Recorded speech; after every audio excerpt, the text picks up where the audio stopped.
Ժողովի փոխոսնակ ձեր տեխնատություններ քննարկվելու հետո բարձ դարձավ, որ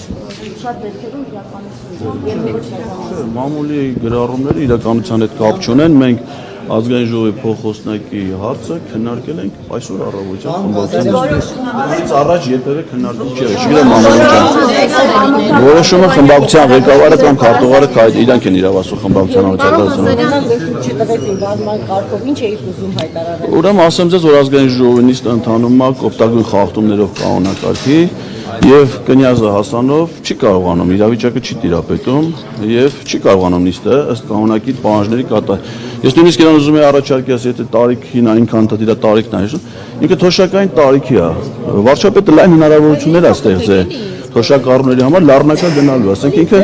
կարող այսօր շատ հանգիստ անդարտ գլուխը դարդիդակ չդնել, եթե լառնակա ուրիշ պատգամավոր նիստը նախագահեր, մենք դրա հետ աշխատենք։ Հիմա ազգային ժողովի կանոնակարգը սահմանում է, որ ամենայն հայոց կաթողիկոսը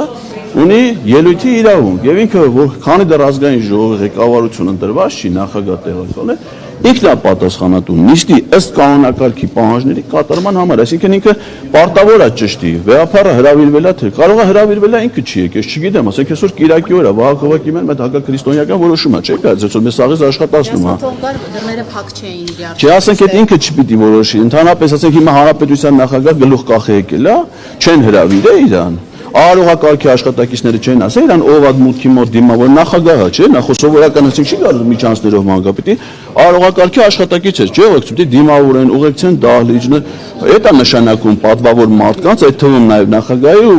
վեհապարի մասնակցություն, այսինքն պետք է ճշտեին։ Միգուցե նորից եմ ասում, Կիրակի օր է, պատարագի օր է, ինքը չի ցանկացել գալ, չգիտեմ, բայց հասանով մեզ պարտավոր է պատշաճ տեղեկություն տա, ասի որ ես ճշտել եմ, վեհապարը նպատակարար չի գտնում իր իրավունքիցով։ Հիմա դա շատ կարևոր է, դա արվել է թե չի արվել, այսինքն եթե չի արվել, այսինքն խոչընդոտ են ստեղծել վեհապարի իրավունքի իրացմանը, դա անթույլատրելի է, որը դատապարտելի է։ Երբ որ ասենք օրինակ գրանցել կանոնակարգ հստակ ասում է, գրանցումից հետո պատգամավորներն վարման կարգի վերաբերյալ ելույթի իրավունք, դե շատ 30 վայրկյան է կարծեմ, թե ինչքան բոլոր պատգամավորները, ինքը թույլ չի տալի պատգամավորները վարման։ Ասում ամեն մի քվեարկությունից առաջ պատգամավորներն ունեն վարման կարգի վերաբերյալ եւ հիմա ասենք թե հաշվեկնիչ հանձնաժողովի քվեարկությունն է դրվում, ես վարման կարգի վերաբերյալ ձայնը փոխում եմ, այսինքն ակնհայտ կոպտագույն խախտումներով է ընթանում նիստը, չի տիրապետում մարդը, դե հիմա չի կարող թողնի գնա ով է։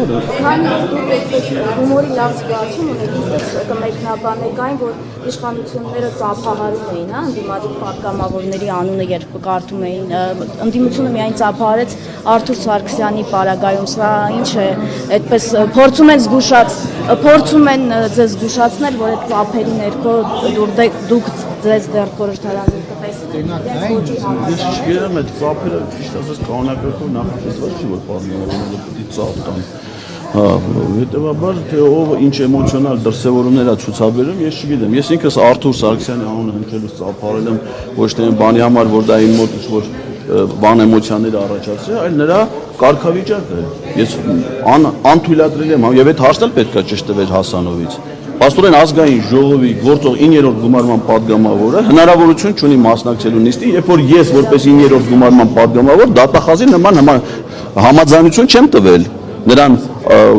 խափանման միջոցը կիրառելու համար եւ պատգամավորը, այսինքն ես հիմա կարող Արթուրը ներկա է լինում պարոն Սարգսյանը եւ առաջադրվում էր ազգային ժողովի նախագահի տեխնացուի, դեպի ինքը նախորդ անգամ առաջադրված է։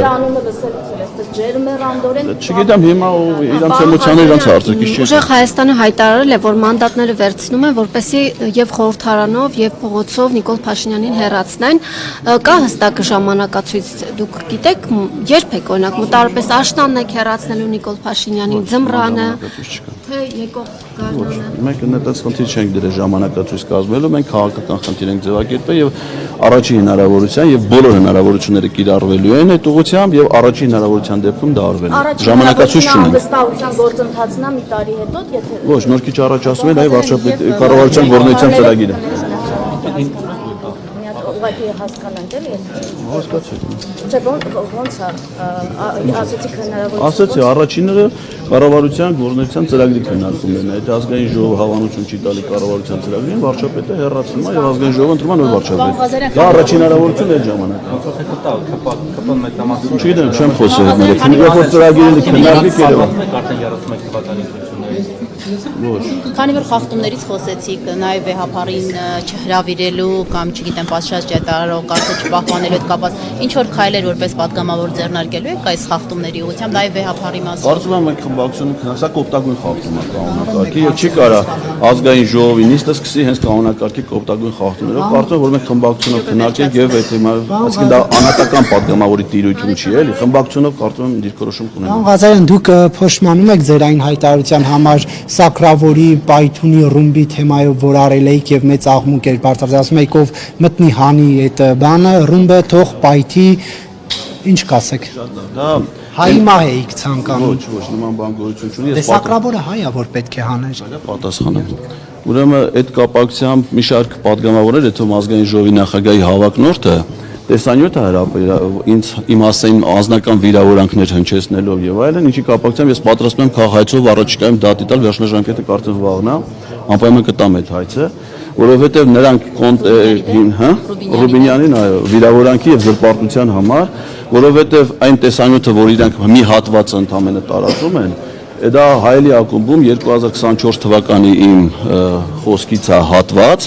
այն նույն ժամանակ, եթե նայեք կադրերի հետևի մասում Սրբազանի քայլերթից կադրեր կան, այսինքն Սրբազան շարժման ժամանակաշրջաններ եւ ինչ էր տեղի ունեցել այդ ժամանակ, հանձնարարականն էին տվել հայ սակրավորներին, որպեսզի նրանք այն տարածքները, որոնք հանձնելու են Ադրբեջանին, այդ 4 գյուղերը հարակից տարածքներ, ականազերծեն,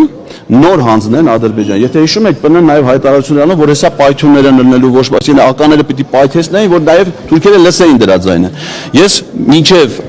այդ հարցազրույցի ժամանակ դիմում եմ մեր սակրավորներին, ասում եմ՝ սիրելի զինվորականներ, սիրելի սակրավորներ, ձեր խնդիրը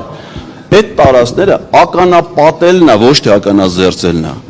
Դուք իրավունք չունեք ապօրինի հրաման կատարելու։ Եթե ձեզ ուղարկում են տարածք, դուք կարող եք նաև տարածք ականազերծեք, եթե դա մեր զինվորների հետագա ռազմական գործողությունների կամ գյուղացիների համար է, որ այդ հողերը մշակեն։ Ձեզ եթե հանձնարարում են, որ դուք գնաք թշնամու առաջ ճանապարհ բացեք, որ նրանք գան մեր երեխեքին սպանեն, այդ ինչ եք անում դուք, դա թշնամություն է։ Իսկ թշնամություն անողը պիտի պատժվի։ Այսինքն պայթվեին, ասում եք ասեմ նա ով որ այդ բայց ասում եմ իմաստը դա է, որ սակրավորը ինքը պիտի օրինական էր, այսինքն եթե իրան ասում են դու գնա թշնամու առաջ ճանապարհ բացի, որ ինքը գա հայերին սպանի, այդ գործողություն անողը թշնամություն անի, ինքը պետք է հրաժարվի եթե նա։ Ցանկացել եք հայ սակրավորի մահը։ Գիտեք ինչ, կա զինվորականներ, որոնք բարեխիղճ չեն կատարում իրենց պարտական, հայրենիք են պաշտպանում։ Կան զինվորականներ, ովքեր դավաճանում են հայրենիքը, օգուտ են տալի թշնամական գործողություն։ Նրանք ովքեր դավաճանում են մեր հայրենիքը, արժանի են ամենայն պատժի, իսկ ովքեր պաշտպանում են մեր հայրենիքը։ Պարոն Ղազարյան, հիշեցրեց Բագրատ Գալստանյանի պատերի տակ գյուլելու մասին արտահայտության մեկնաբանությունը։ Նման արտահայտություն հնչել է, բայց ուրիշ Սրբազան հոր հանդեպ ձեր դիմելաձևի ոչ կոռեկտ Եպիսկոպոս Գալստանյանի մասին։ Դուք ասում եք, որ ձեզ վիրավորել են օրինակ Ռուբինյանը, մյուսները հայցիկ ներկայացնել, բայց շատերն էլ մեղադրում են ձեզ, որ դուք եք իրենց վիրավորել Facebook-յան գրառումներով եւ այլն, եւ հիմա եթե իրենք օրինակ հարցության կամ համերաշխ աշխատելու կոչ են անում, դուք սրան ո՞նց եք վերաբերվում։ Օրինակ վերջին գրառումը դուք գրել եք, որ կա Հայաստան խմբակցություն, ուժեղ Հայաստան խմբակցություն եւ Արևմտյան Ադրբեջան, կամ դրանից առաջ օրինակ, չգիտեմ, Աննա Հակոբյանի մասին ասել եք, որ եթե կան իրեն տանը, պետք է Փաշինյանին տանը, պետք է իրեն քնեցնեն նոր տանը։ Այսպիսի բաներ կա, չէ՞, կարծում որ սա ամեն ինչը կարող է հետո հետևանքներ ունենալ։ Դա սովորական հրապարակախոսություն է եւ եթե հրապարակախոսության մեջ որևէ մեկը վիրավորանք կտեսնող կարող է։ Իջերդ ասեմ, որ Ալեն Սիմոնյանը իմ դեմ 3 քաղաքացիական հայցա ներկայացրել, Ռոմանոս Պետրոսյանը եւս մեկը։ Դա ինչ է նշանակում։ Այսինքն որտեղ իրենք վիրավորանք տեսնում են, հիմա Ռոմանոս Պետրոսյանը Ղազարյան versus Ղազարյան իրան վերաբերող թողարկումը նստե սղագրել է եւ որպես վիրավորանք ներկայացրել է քաղաքայց։ Ուզում ասեմ որտեղ իրենք ես չպիտի կարծեմ, լսողը պիտի, եթե որևէ մեկը համարում է, որ հնչեցված խոսքը իր հասցեն վիրավորանք, դա քաղաքացիական հարաբերություն։ Մնացած դեպքերում դա հրապարակախոսություն նորմալ է համարում։ Որ ենթադրաբար կարող եք վիրավորել Ես վիրավորել եմ, մտածություն չունեմ, ես ունեմ հրապարակային խոսք, որը ունի իր առանձնահատկությունները։